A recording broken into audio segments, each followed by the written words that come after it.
मम्माने कसं सांगितलं होतं तुला? कुठे टच नाही करू द्यायचं कोणाला? कोणालाच नाही ना?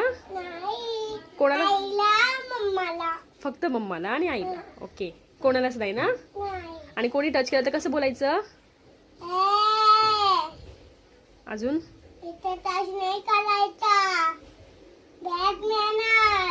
Good girl.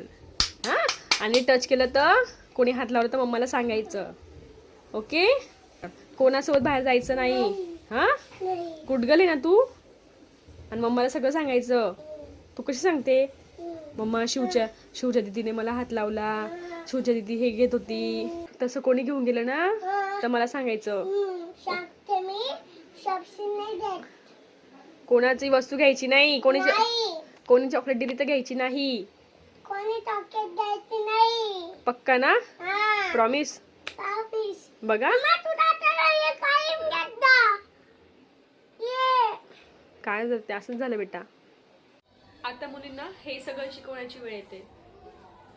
मला असं वाटतं एका टायमाला मुलींना ABCD नाही शिकवली ना तरी चालेल, पण हे मात्र शिकवायला पाहिजे. आणि ज्यांना मुली आहेत ना त्यांच्या मनात खूप भीती निर्माण झाली आहे.